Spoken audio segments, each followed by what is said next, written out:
Đàm Tùng Vận vào vai hai nhân vật trong Lan Xiang Rugu, một cô gái ngọt ngào hóa thân thành một quý cô thanh lịch. Từ một cô gái ngọt ngào đến một người hầu gái, Đàm Tùng Vận đã dùng đôi bàn tay đỏ ửng vì lạnh và 6 tiếng trang điểm già nua để xé toạc những định kiến và hoàn thành một cuộc cách mạng diễn xuất triệt để trong Lan Xiang Rugu. Cô ấy không còn là Câng Câng hay Ly Chiên Chiên nữa, mà là Sen Chelan, người đã chịu đựng suốt 40 năm, một người phụ nữ tự vả vào mặt mình bằng ánh mắt. Trong một cảnh của đoạn trailer, Đàm Tùng Vận với mái tóc búi xóa, thô kệch kiểu người hầu gái, đang ngồi xổm bên giếng trong sân sau của dinh thự nhà họ Lin để giặt giũ, tay cô ửng đỏ vì lạnh, cổ tay áo sờn rách.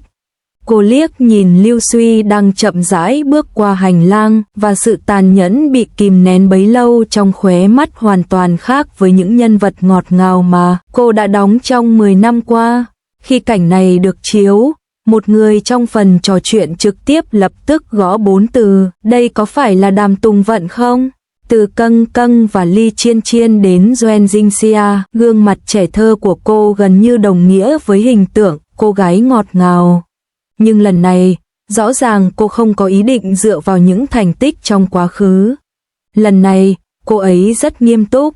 Các diễn viên trong phim cổ trang thường phải đối mặt với một tình thế khó xử, hoặc dựa vào thành công trong quá khứ ở vùng an toàn của mình, hoặc bị mắc kẹt với những vai diễn dập khuôn. Những lựa chọn của Đàm Tùng Vận và Lưu Suy trong Lan Xiang Rugu có thể mang đến cho ngành công nghiệp điện ảnh một hướng đi mới để vượt qua tình thế khó khăn này, không phải bằng cách dựa vào lợi thế của hình tượng đã được khẳng định, mà bằng cách tạo ra con đường riêng thông qua sự phức tạp của nhân vật. Từ cô gái ngọt ngào đến người hầu gái, sự tự phân tích của Đàm Tùng Vận tàn nhẫn đến mức nào? Chúng ta hãy bắt đầu với sự thay đổi triệt để về ngoại hình. Trong bộ phim này, Đàm Tùng Vận vào vai hai nhân vật. Bề ngoài, cô là Su Lan Xiang, một người hầu gái hạng 3 trong gia đình họ Lin, nhưng thực chất, cô là Sen Chelan, một tiểu thư quý tộc gánh chịu sự bất công mà gia đình mình phải chịu đựng. Sự thay đổi rõ rệt nhất do việc hạ thấp địa vị này mang lại chính là việc trang điểm và tạo hình của cô hoàn toàn già đi. Trong đoạn trailer, đôi bàn tay bị tê cóng, bộ quần áo bằng vải lanh thô ráp và mái tóc rối bù khiến cô gần như trở thành một nhân vật hoàn toàn khác so với Câng Câng trong chiếc áo sơ mi trắng và chân váy xếp Ly trong With You, và Ly Chiên Chiên tràn đầy năng lượng trong Go Ahead. Trong một cảnh quay, cô ấy đang múc nước từ giếng, tay đỏ ửng vì lạnh, mặt tê cứng vì kiệt sức, ngay cả nước mắt dường như cũng không thể tuôn rơi. Cách diễn xuất này hoàn toàn khác với những cảnh khóc đẹp trước đây của cô.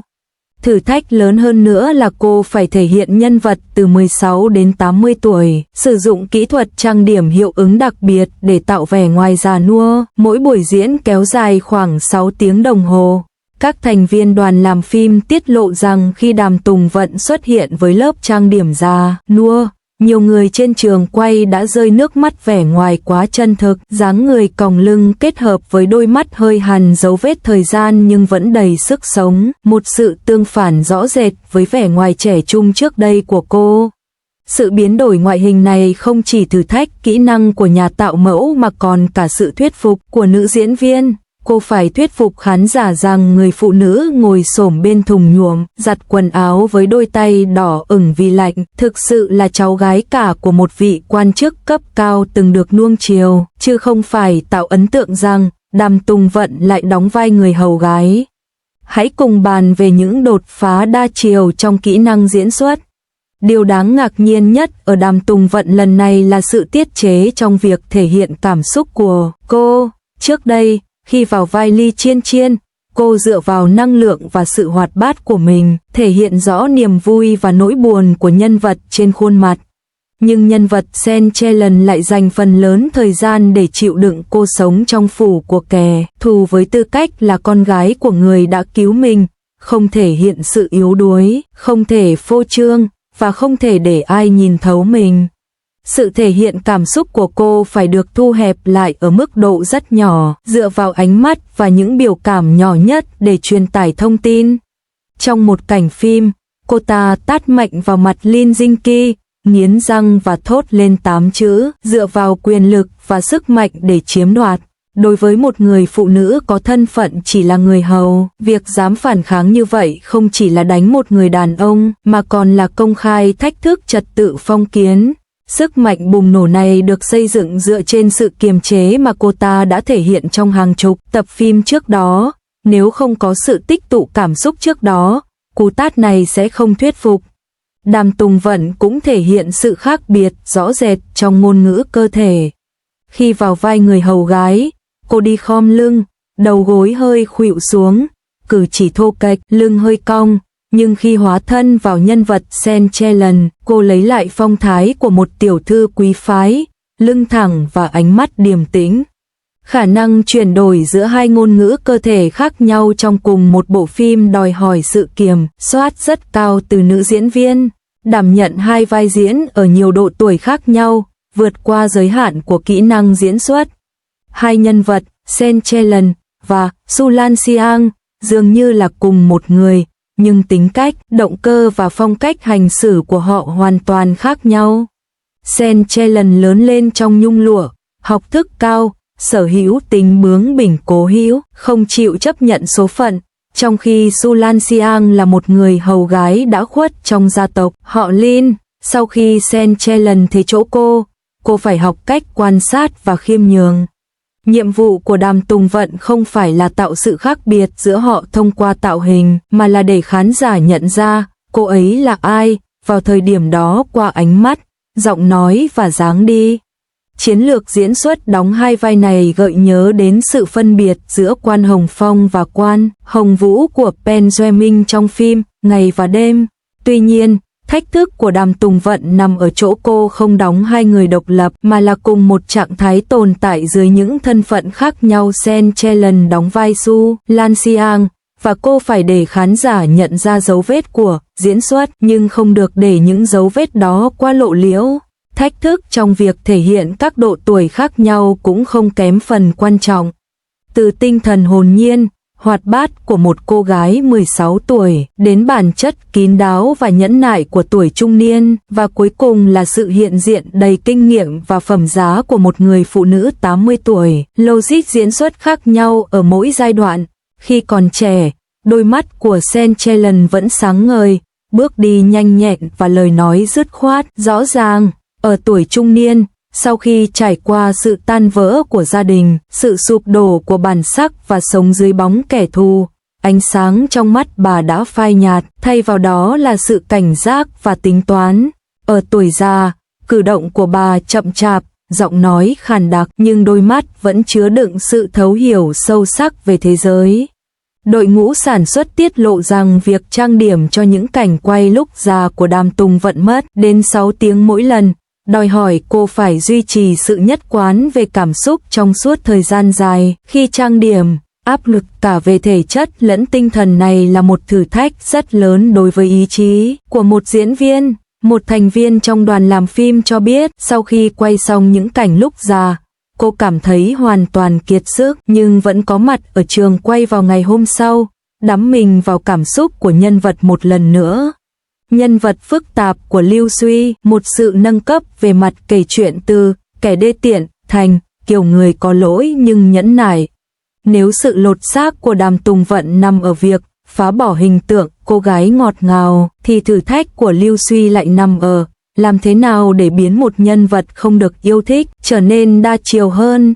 Anh ấy vào vai Lin Jinky, vị hôn phu của Centellan. Sau khi gia tộc Sen bị sát hại oan trái, gia tộc Lin, để tự bảo vệ mình, đã hủy bỏ hôn ước chỉ sau một đêm và thay vào đó tìm kiếm liên minh hôn nhân với gia tộc Chao. Quyền lực, lựa chọn này sẽ là một mô típ kẻ vô tâm, quen thuộc trong bất kỳ bộ phim cổ trang nào. Tuy nhiên, cách xử lý nhân vật của Tong Hua và Xiao Lu rõ ràng không muốn anh ta chỉ là một kẻ đều cáp dập khuôn. Chính Lưu Học Viễn tiết lộ rằng nhân vật Lâm Kim Kỳ bề ngoài lạnh lùng và xa cách nhưng bí mật giữ chiếc châm cài ngọc mà Thẩm Gia Lan đánh rơi suốt 10 năm. Sau này, khi biết người hầu gái thay thế mình là Thẩm Gia Lan, hắn cố tình chuyển cô đến làm việc trong sân nhà mình, mắng mỏ cô vụng về và làm bẩn sân, nhưng lại bí mật cung cấp nguyên liệu làm hương và giúp cô tránh những rắc rối từ nội cung. Bối cảnh mắc kẹt giữa gia đình và tình cảm này phức tạp hơn nhiều so với một nam chính mù quáng bảo vệ người thân vì tình yêu. Là cháu trai cả của gia tộc họ Lin, anh gánh vác trọng trách thăng trầm của cả gia tộc. Khi gia tộc họ Sen gặp khó khăn, anh đã dung túng và thậm chí chấp thuận quyết định lạnh lùng của gia tộc là hủy bỏ hôn ước, một sự thỏa hiệp với những người nắm quyền. Sau này, khi anh phát hiện ra sự thật tại tòa án và nhận ra sự bất công của gia tộc Sen cũng như hành động của chính mình, cảm giác tội lỗi tích tụ đã biến thành một quá trình chuộc lỗi lâu dài, một cốt truyện hỏa táng điển hình dành cho nhân vật nam chính. Lưu Học Di đã từng đóng vai chính trong nhiều bộ phim truyền hình giả tưởng trước đây, và hình ảnh chàng trai điển trai trong trang phục cổ trang đã in sâu vào tâm trí mọi người. Tuy nhiên, vai diễn Lâm Kim Kỳ không thể chỉ dựa vào vẻ ngoài. Anh cần tìm được sự cân bằng giữa những âm mưu trốn cung đình và những vướng mắc tình cảm, thể hiện cả sự lạnh lùng của một thiếu gia quý tộc và cho khán giả thấy được sự đấu tranh nội tâm và cảm giác tội lỗi của anh. Kiểu nam chính không hoàn hảo này thuyết phục hơn một nhân vật hoàn hảo và cũng thử thách kỹ năng diễn xuất của diễn viên ở mức độ cao hơn. Giá trị của sự chuyển đổi từ cô gái ngoan ngoãn đến nghệ sĩ tài năng còn cách bao xa. Sự lột xác của Đàm Tùng Vận lần này về cơ bản là làm điều mà nhiều diễn viên trong phim cổ trang không dám làm, chủ động từ bỏ hình tượng dễ mến và lựa chọn một vai diễn không hoàn hảo hoặc thậm chí đau khổ. Cô ấy hiểu rằng khán giả thích xem cô ấy đóng vai những cô gái trẻ năng động, nhưng rõ ràng cô ấy không hài lòng với việc chỉ quanh quẩn trong vùng an toàn của mình. Dựa trên phản hồi từ thị trường, số lượng đặt trước cho bộ phim này đã vượt quá 3,2 triệu và chỉ số độ phổ biến đạt khoảng 25.000, một con số mà nhiều bộ phim đã phát sóng xong cũng không đạt được.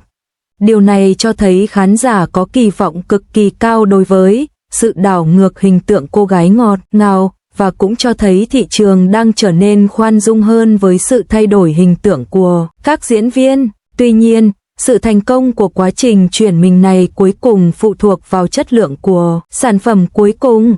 Vào vai hai nhân vật từ 16 đến 80 tuổi, từ một tiểu thư quý tộc đến một người hầu gái rồi đến một nhân vật quyền lực, hành trình phát triển nhân vật này xứng đáng nhận giải thưởng trong bất kỳ bộ phim truyền hình nào. Sự ưu tiên của giải thưởng Magnolia và giải thưởng Fashion đối với chiều sâu và ý nghĩa xã hội trong các vai diễn có thể chính là hướng đi mà Đàm Tùng Vận đang nhắm tới. Hành trình của Lưu Suy từ việc đóng vai phản diện đến trở thành nam chính trong các bộ phim truyền hình nghiêm túc cũng rất đáng chú ý. Sự phức tạp và gây tranh cãi xung quanh nhân vật Lâm Kim Kỳ của anh ấy rất có thể là một bước ngoặt trong sự nghiệp của anh. Tuy nhiên, khoảng cách giữa một cô gái ngọt ngào và một nữ diễn viên trưởng thành không thể được thu hẹp chỉ bằng một bộ phim. Đàm Tùng Vận vẫn cần tích lũy kinh nghiệm về mặt diễn xuất, chiều sâu trong các tác phẩm và danh tiếng trong ngành, nhưng ít nhất, cô ấy đã bước đi được một bước. Chìa khóa ở các diễn viên trong phim cổ trang vượt ra khỏi vùng an toàn của mình chưa bao giờ nằm ở vai diễn nào, mà là liệu họ có dám từ bỏ sự thoải mái trong quá khứ hay không.